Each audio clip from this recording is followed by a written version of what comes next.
left from Armin, Mikasa, and the Survey Corps, this is where he takes up the almost inhuman role of fighting the world itself. And it's at this point where I believe Eren Yeager fully becomes the monster of the story.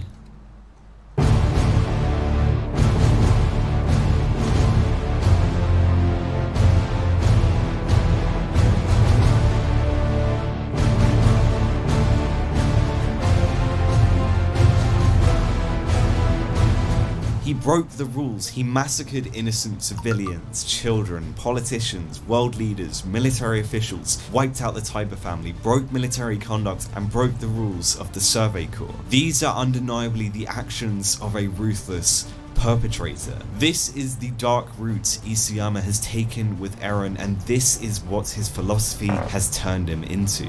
And this change has been a massive source of controversy within the story and community. Is Eren justified here? Was there really any other way? Do drastic times call for drastic measures? Does the end justify the means? And is Eren's extremist philosophy of fighting for freedom no matter the cost the only way to save Paradis? In return for breaking the rules and committing immoral acts, he killed the leaders of the Malian army, forced the Survey Corps to destroy its naval fleets and ports, gained the power of the Warhammer Titan, united the founding Titan in a shifter with royal blood, gave Paradis more time to prepare for an attack, and can potentially control an apocalyptic weapon.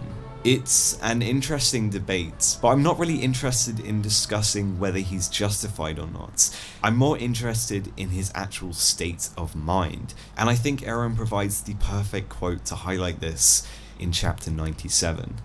I've been thinking every day since coming here, how do things turn out this way? Ruined minds and bodies, people with no freedom left, people who have even lost themselves. What kind of person would want to go to war if they knew they were going to end up like this? But there was something there all along, pushing us right into hell. For most of us, that something is not our own free will. We're forced to by others or by our own environment. That's why the people who push themselves into hell see a different hell from the rest of us. They also see something beyond that hell. Maybe it's hope, maybe it's yet another hell. I don't know which it is. The only people who do know are the ones who keep moving forward. This perfectly encapsulates Eren's change from victim to perpetrator, but it has a tragic undertone. It gives off a sense that deep down, he's suffering. That he isn't just fighting on the battlefield, but fighting in his head at all times. His mind is tormented from the attacks he's committed, the influence of his Titan powers, the memories of his predecessors, and the burdens he has to carry. From his talk with Reiner, we understand he no longer views his enemies as monsters. He understands their justifications and perspectives. He knows he's killing people, some of them victims, just like he was at the beginning of the story. And yet, he keeps moving forward. He's suffering whilst going down this path, but nonetheless suppresses his emotions in order to keep on fighting. It's an undeniably tragic aspect of his character. The fact that he's taken up this almost inhuman role and has become the enemy of the entire world. But this is the price for freedom. It's given us an entirely new perspective of his most iconic phrase, Tatakai, Tatakai. It's this sheer evolution of how Isayama handled this Tatakai philosophy and developed the theme of fighting against oppression that makes Eren's change so interesting. He's almost taken this orthodox shonen narrative of never giving up and believing in yourself that we've seen countless times in other shows and twisted it into its utmost darkest limits. There are justifications on either side, and he's almost willingly taken up this inhuman role of being the story's protagonist and antagonist. To some, he's a hero and savior, and to others, he's the devil who will bring the apocalypse. But this is the monster he needs to become in order to bring change. In Attack on Titan, being harmless doesn't make you a morally good person, it just makes you prey. And on the other side, having the capability for violence doesn't make you a morally bad person, it's entirely what you choose to do with that potential. And when things are put like that, you begin to notice how much this story's take on morality parallels with the real world. People have justifications and reasons for what they do, but no human alive is purely good or purely evil. Just like how in the story, Eren isn't the savior of the world and also isn't the devil of it. It's exactly as Kruger said in chapter 88. There is no such thing as truth in this world. That is our reality. Anyone can become a god or a devil. All it takes is for someone to claim that to be the truth.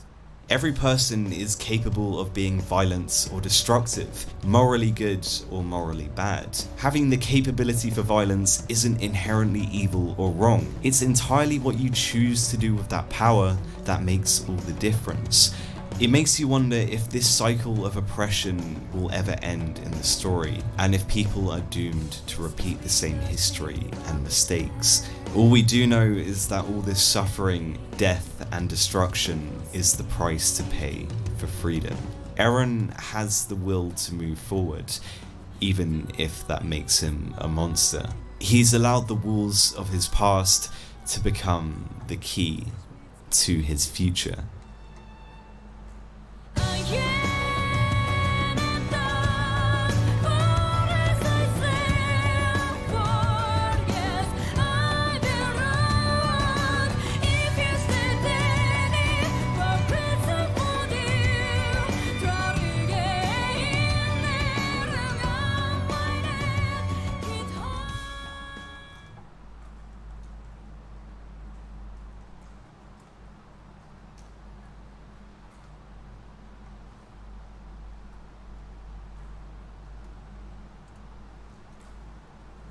How do you make something as deranged as this?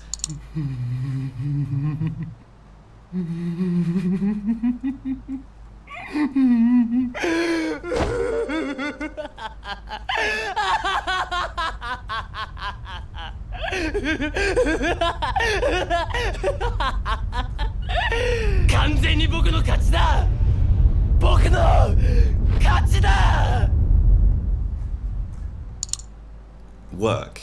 It's maniacal, maddening, euphoric, instinctual, crazy, a rush, a climax, an alleviation, but most of all, it's truthful. It's a truthful depiction of what light has become